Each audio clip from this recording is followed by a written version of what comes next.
Hello बच्चों, पिछले videos में मैंने previous year science question paper के 29 क्वेश्चंस को एक्सप्लेन किया और उनका आंसर आपको बताया।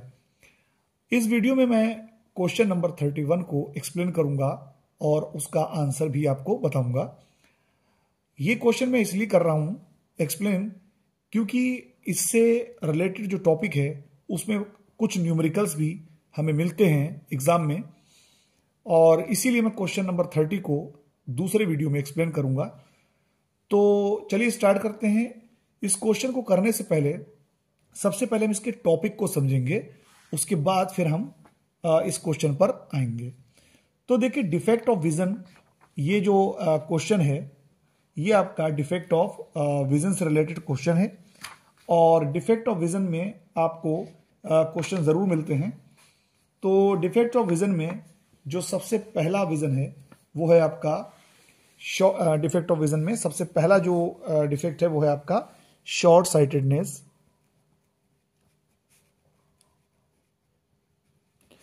और इसको हम मायोपिया भी कहते हैं। मायोपिया, तो ये जो मायोपिया है इसकी क्या डेफिनेशन है कि a person having myopic problem can not see far object clearly but can see nearby object clearly. यानी कि वो पर्सन जिसको मायोपिक प्रॉब्लम है वो दूर की चीज को क्लियरली नहीं देख सकता, लेकिन पास की चीज को क्लियरली वो देख लेता है, और इसी को हम मायोपिया कहते हैं। सबसे पहले हम बात करेंगे कि मायोपिया का जो कॉजेज हैं वो क्या हैं, यानी कि मायोपिक जो आई है उसमें ऐसा क्या प्रॉब्लम हो जाती है जिस वजह से दूर की चीज को जो है नहीं देखा जा सकता, लेकिन पास की चीज को देखा जा सकता है। तो उसके रीजन को समझने से पहले हम बात करेंगे कि जो एक नॉर्मल आई होती है,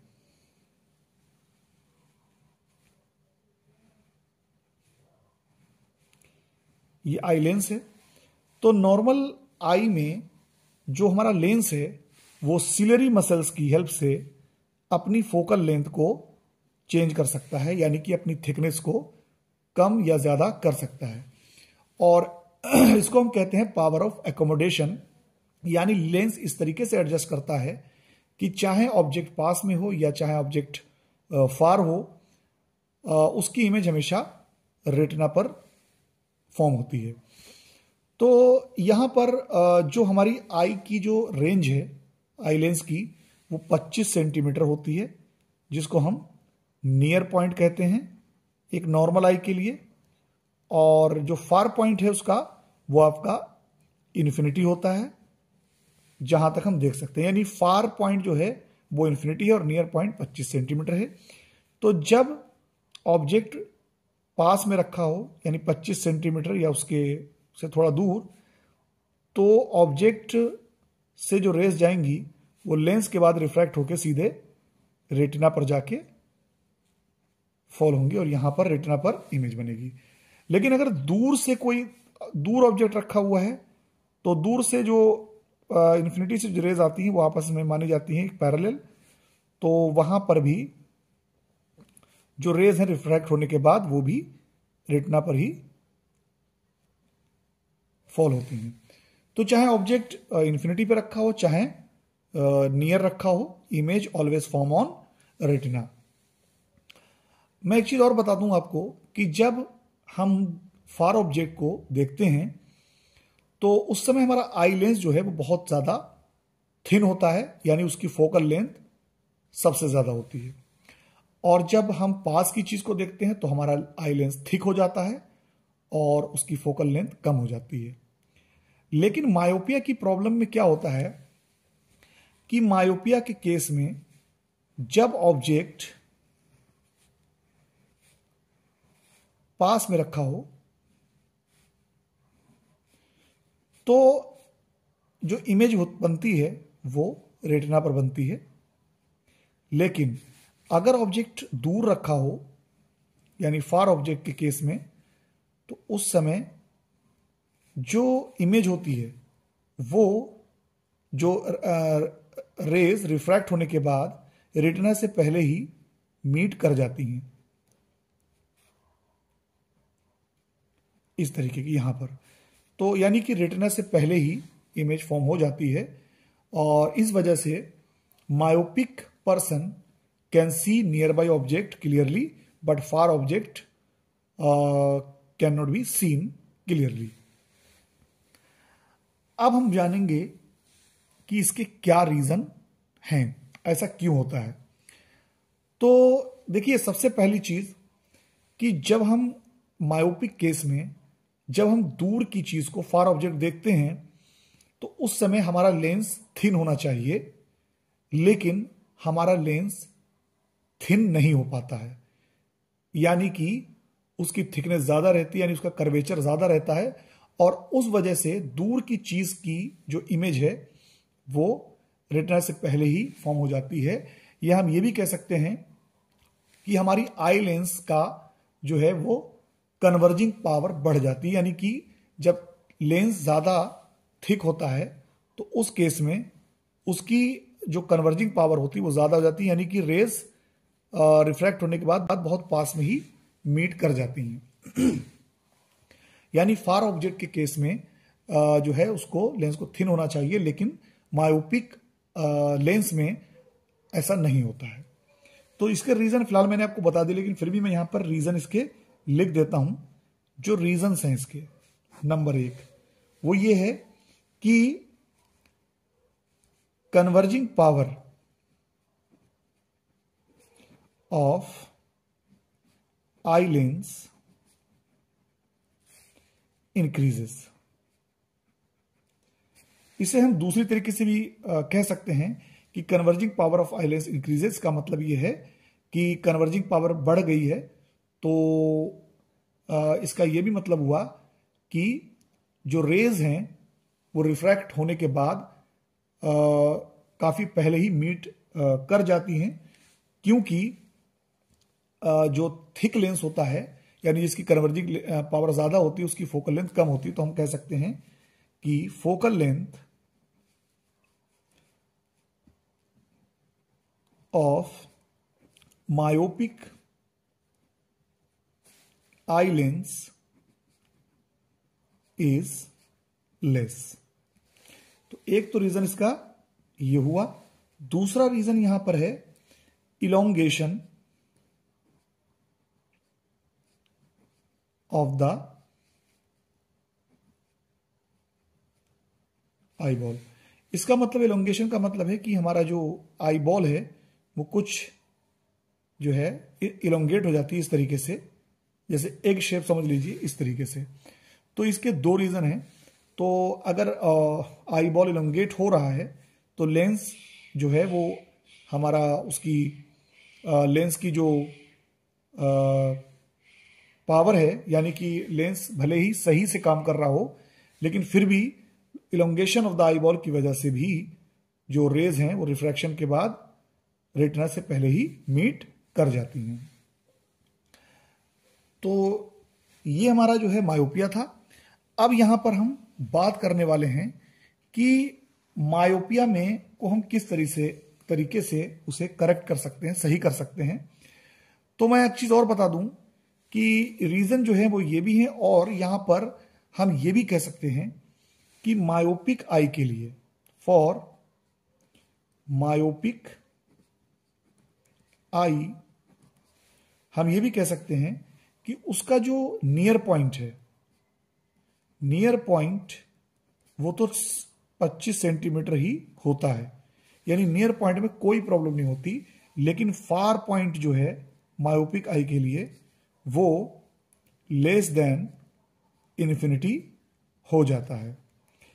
इसका मतलब ये हुआ कि जैसे यहां पर ये हमारा जो है मायोपिक आई है, आई लेंस है, तो 25 सेंटीमीटर से लगभग 50 सेंटीमीटर तक जो है वो हमारा लेंस सही से काम कर रहा है। इसका मतलब ये है कि 25 सेंटीमीटर उसकी नियर पॉइंट हो गया और जो फार पॉइंट है वो 50 सेंटीमीटर। फार पॉइंट यानी 50 सेंटीमीटर के बाद के ऑब्जेक्ट को आई लेंस नहीं देख पाएगा। इसका मतलब है कि फार पॉइंट उसका लग 50 सेंटीमीटर है। तो फार पॉइंट जो होता है वो इन्फिनिटी से और ज्यादा पास आ जाता है। तो अब हम इसके करेक्शन की बात करेंगे कि किस तरीके से हम इसको करेक्ट कर सकते हैं। तो जैसा कि मैंने बताया कि फार ऑब्जेक्ट से जो रेज आती हैं वो रेटिना से पहले ही मीट कर जाती हैं, और ऐसा इसलिए है क्योंकि कन्वर्जिंग पावर लेंस की बढ़ जाती है। तो इसका मतलब ये हुआ कि हमें कोई ऐसा लेंस यूज करना चाहिए जो कन्वर्जिंग पावर को कम कर दे। तो हमें ये पता है कि कन्वर्जिंग जो लेंस होता है हमारा वो होता है कॉन्वेक्स लेंस, और जो डाइवर्जिंग लेंस होता है वो होता है कॉनकेव लेंस। तो यहां पर हम यूज करेंगे, we will use concave lens, जिसको हम डाइवर्जिंग लेंस भी कहते हैं। तो यहां पर हम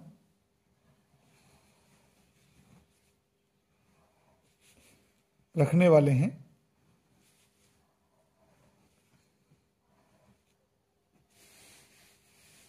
कॉनकेव लेंस। तो जैसे कि मैंने बताया, जब ऑब्जेक्ट से, फार ऑब्जेक्ट से जो रेज आती हैं तो वो इस कॉनकेव लेंस से रिफ्रैक्ट होने के बाद थोड़ी सी डाइवर्ज हो जाएंगी, हल्की सी, इस तरीके से, और हमारी आई लेंस को लगेगा कि जो ऑब्जेक्ट है वो कहीं पास में रखा हुआ है। इसका मतलब ये हुआ कि जैसे मान लीजिए कि यहां पर इन्फिनिटी पर कहीं पर एक ट्री है, और उस ट्री, लेकिन हमारी जो मायोपिक आई है, तो मायोपिक आई 25 सेंटीमीटर तक तो आसानी से देख सकते हैं, लेकिन फार पॉइंट जो है उसका लगभग 50 सेंटीमीटर है। तो फार पॉइंट उसका 50 सेंटीमीटर है। तो इसका मतलब ये हुआ कि अगर किसी भी फार ऑब्जेक्ट की इमेज या फार ऑब्जेक्ट को हम किसी तरीके से 50 सेंटीमीटर या उससे पास कहीं पर भी उसकी इमेज बना दें तो हम उसे इजीली देख पाएंगे। तो ये काम करता है कॉनकेव लेंस। कॉनकेव लेंस क्या करता है, जो फार ऑब्जेक्ट की, यानी कि फार पॉइंट पर जो ऑब्जेक्ट है उसकी एक इमेज बना के हमारे लिए, उसकी एक इमेज हमारे लिए बना देता है मायोपिक आई के फार पॉइंट तक, यानी मायोपिक आई के फार पॉइंट पर उस फार ऑब्जेक्ट जो इन्फिनिटी पे रखा है उसकी इमेज बना देता है। और आई लेंस जो है, जो हमारी आई देखती है, वो एक्चुअली में उस फार ऑब्जेक्ट के इमेज को देखती है। तो अब यहां पर जो हमारा लेंस है वो सही से काम करेगा इस पॉइंट के लिए, और फाइनली रेज जो है रिफ्रैक्शन के बाद रेटिना पर मिल जाती हैं, और रेटिना पर हमें इमेज जो है मिल जाती है, और finally we can see the object clearly. तो मुझे उम्मीद है कि आपको ये बात समझ में आई होगी। अब हम बात करेंगे power of the lens use for correcting a myopic आई। इस पर न्यूमेरिकल भी आते हैं, तो इसको जरा अच्छी तरीके से आप समझने की कोशिश करें। तो power of the lens used for correcting A myopic eye. तो जैसे यहां पर मैं सबसे पहले एक क्वेश्चन आपके लिए यहां पर न्यूमेरिकल से आपको मैं समझाता हूं कि किस तरीके से इसको करना है। तो इसमें न्यूमेरिकल है, मैं न्यूमेरिकल लिख देता हूं। तो क्वेश्चन है कि पर्सन है with a myopic eye can not see objects beyond 1.6 metre distinctly, यानी साफ तरीके से। What should be the nature of the corrective lens, जो उस डिफेक्ट को सही करने के लिए जो लेंस यूज हो रहा है तो उसका क्या नेचर होना चाहिए प्रॉपर विजन के लिए। तो यहां पर जो है हम इसके लिए सबसे पहले इसकी पावर निकालेंगे और लेंस जो यूज होगा उसके बारे में जानेंगे। तो यहां पर सबसे पहली बात यह है कि इसके लिए हमें पता है कि हम यूज करेंगे कॉनकेव लेंस, क्योंकि जो मायोपिक आई है वो 1.6 मीटर से दूर की चीज को नहीं देख पा रही है। तो यहां पर अगर कोई ऑब्जेक्ट इंफिनिटी पर रखा है तो हम उसको नहीं देख पाएंगे, यानी यू यहां पर हम क्या लेंगे, माइनस का इंफिनिटी, क्योंकि ऑब्जेक्ट जो है इंफिनिटी है तो उसको हम नहीं देख सकते। और जो हम लेंस यूज करेंगे उस लेंस की जो है, यानी कि जो हम लेंस यूज करेंगे उसकी पावर निकालने के लिए हमें क्या करना है कि सबसे पहले जो है ऑब्जेक्ट जो रखा है वो इंफिनिटी पर होना चाहिए, तो यू हमने मान लिया माइनस इंफिनिटी। अब जो हम लेंस यूज कर रहे हैं करेक्टिव लेंस यानी कॉनकेव लेंस, वो उस फार ऑब्जेक्ट की इमेज हमें कहां पर बना कर दे, जो मायोपिक आई का फार पॉइंट है वहां पर बना के दे। यानी इमेज कहां पे बननी चाहिए, 1.6 मीटर पर, यानी माइनस 1.6 मीटर, क्योंकि ऑब्जेक्ट को भी हम जो है लेफ्ट साइड में मानेंगे और इमेज भी उधर ही बननी चाहिए, तभी हम देख पाएंगे। अब हम फार्मूला लगाएंगे लेंस फार्मूला, तो हमें पता है 1/f equal to 1/v plus 1/u। अब यहां पर इसका शॉर्ट ट्रिक भी मैं आपको बताऊंगा। 1/v, v की जगह यहां पर माइनस 1.6, तो माइनस ऊपर ही ले लेंगे 1.6 और प्लस 1/u। u यहां पर है इंफिनिटी, तो माइनस माइनस, ये माइनस इंफिनिटी तो माइनस माइनस हो जाएगा, सॉरी ये माइनस है तो ये हो जाएगा minus minus plus infinity. Infinity से जब हम किसी को डिवाइड करते हैं तो आता है 0, तो यहां पर f जो आ जाएगा यानी 1/f इक्वल टू हो जाएगा माइनस 1/1.6 और डेसिमल पॉइंट हटाएंगे तो यह आ जाएगा 10। जब इधर हम रेसिप्रोकल करेंगे तो हमारा आ जाएगा f इक्वल टू 16/10, यानी सीधा सीधा 1.6 मीटर माइनस।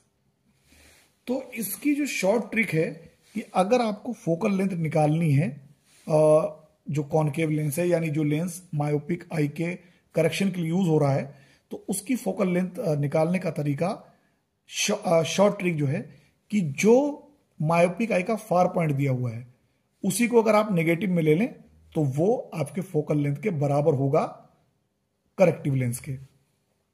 अब यहां जब हम पावर निकालेंगे तो पावर निकालने का फार्मूला होता है P इक्वल टू 1/f और f होना चाहिए मीटर में, इन मीटर में, तो ये हो जाएगा P इक्वल टू 1/f। हमारा जो है वो कितना है, वो है हमारा 1.6 माइनस का, तो ये माइनस जो है वो ऊपर चला जाएगा, माइनस और डेसिमल पॉइंट को हटाएंगे 0 बढ़ जाएगा, यानी माइनस 10/16। तो जब हम इसको डिवाइड करेंगे तो आ जाएगा माइनस का 0.63 डायोप्टर। तो ये इस तरीके से हमें पावर निकालनी है उस लेंस के लिए जो मायोपिक आई के लिए यूज किया जा रहा है, यानी कि कॉनकेव लेंस। तो ये था हमारा मायोपिया। अब हम बात करने वाले हैं बच्चों हाइपर मेट्रोपिया की, यानी हम इसको हाइपरोपिया भी कह सकते हैं और लॉन्ग साइटेडनेस भी कह सकते हैं। तो हाइपर मेट्रोपिया या इसको हम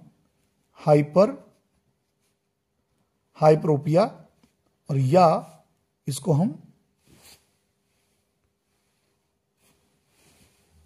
लॉन्ग साइटेडनेस भी कह सकते हैं।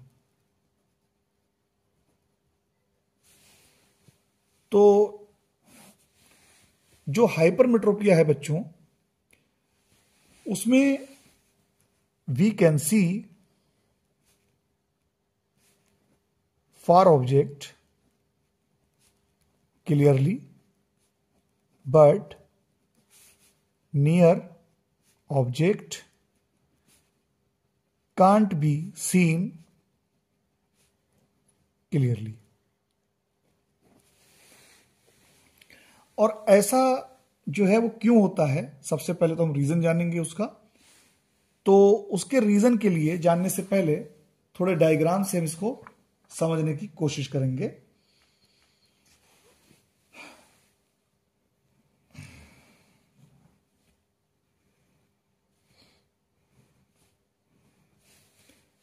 देखिए ये आपकी हाइपरमेट्रोपिक आई है,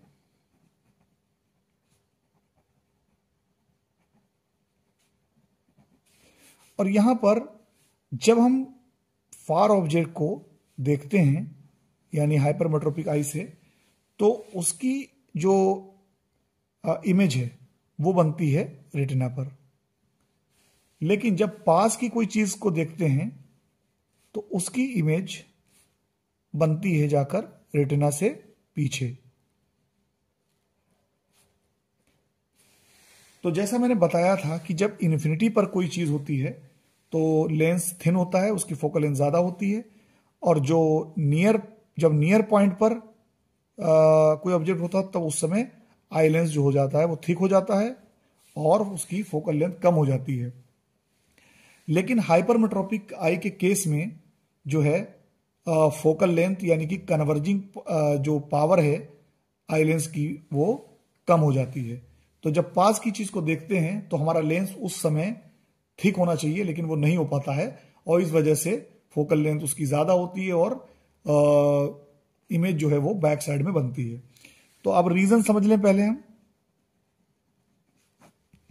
तो इसके रीजंस हैं, सबसे पहला रीजन यही लिख लेते हैं, इंक्रीज ऑफ फोकल लेंथ और कन्वर्जिंग पावर डिक्रीजेस। और दूसरा इसमें पॉइंट है shortening of the eye ball, shortening of the eye ball, यानी कि जो आई बॉल है वो थोड़ा शॉर्ट हो जाती है, छोटी हो जाती है, इसको हम कह सकते हैं। शॉर्ट का मतलब है कि दब जाती है इस तरीके से। तो दो इसके रीजन हैं। अब हम बात करेंगे कि हम इसको करेक्ट कैसे कर सकते हैं। तो करेक्ट करने के लिए जैसा कि मैंने बताया कि कन्वर्जिंग पावर जो है डिक्रीज हो जाती है, तो इंक्रीज करने के लिए हम वो लेंस यूज करेंगे जो कन्वर्जिंग पावर को बढ़ाए, यानी कि कॉन्वेक्स लेंस यूज करेंगे। तो जैसे कि मैं यहां पर इसका डायग्राम बना देता हूं आपके लिए।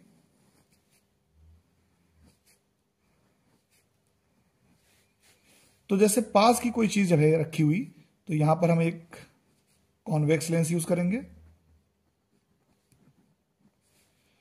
तो यहां पर इस तरीके से जो रेज ऑब्जेक्ट से निकलेंगी वो यहां पर थोड़ी सी कन्वर्ज हो जाएंगी, हल्की सी। तो ये जो है आपका वो 25 सेंटीमीटर है, और 25 सेंटीमीटर का मतलब ये है कि ऑब्जेक्ट रखा है 25 सेंटीमीटर पर जिस पर हम नहीं देख सकते। जैसा कि मैंने आपको मायोपिया में बताया था कि मायोपिक आई के लिए फार पॉइंट जो है वो इन्फिनिटी से कम हो जाता है, ऐसे ही हाइपरमेट्रोपिक आई के लिए जो नियर पॉइंट है वो 25 सेंटीमीटर से ज्यादा हो जाता है। तो 25 सेंटीमीटर पर ऑब्जेक्ट रखा हुआ है तो वहां पर हम नहीं देख सकते, हमने यहां पर एक कॉन्वेक्स लेंस यूज किया। कॉन्वेक्स लेंस ने क्या किया कि जो रेज हैं उनको थोड़ा सा हल्का सा कन्वर्ज कर दिया, और हमारी आई लेंस को लगेगा कि इमेज जो ऑब्जेक्ट जो है वो उस पॉइंट पर रखा हुआ है जहां तक हमारी आई लेंस देख सकता है, यानी कि हाइपरमेट्रोपिक आई के फार पॉइंट पर, सॉरी नियर पॉइंट पर रखा हुआ है। अभी मैं समझा देता हूं उसको, और फाइनली इमेज रेटिना पर फॉर्म हो जाएगी। तो इसका मतलब यह है कि इसमें समझ लीजिए कि हाइपरमेट्रोपिक आई के लिए, for hypermetropic I near point is more than 25 centimetre. तो हाइपरमेट्रोपिक आई के लिए नियर पॉइंट जो है वो 25 सेंटीमीटर से ज्यादा होता है, लेकिन फार पॉइंट उसका सेम रहता है। तो इसमें जो न्यूमेरिकल है कि एक पर्सन है जो कि हाइपरमेट्रोपिया से ग्रस्त है, और नियर पॉइंट उस पर्सन का जो हाइपरमेट्रोपिया से ग्रस्त है 1.5 मीटर है। Calculate the focal length and power of the lens.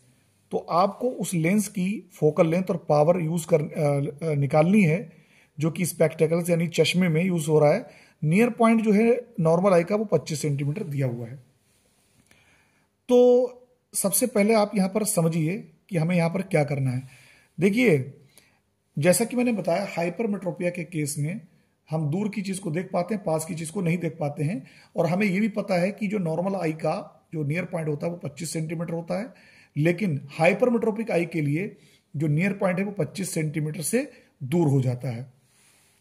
तो इसका मतलब यह है कि जो हमारा ऑब्जेक्ट रखा होगा वो कहां पे रखा होगा, 25 सेंटीमीटर पर। जैसे हमने यहां पर, सबसे पहले मैं डायग्राम बनाता हूं आपके लिए।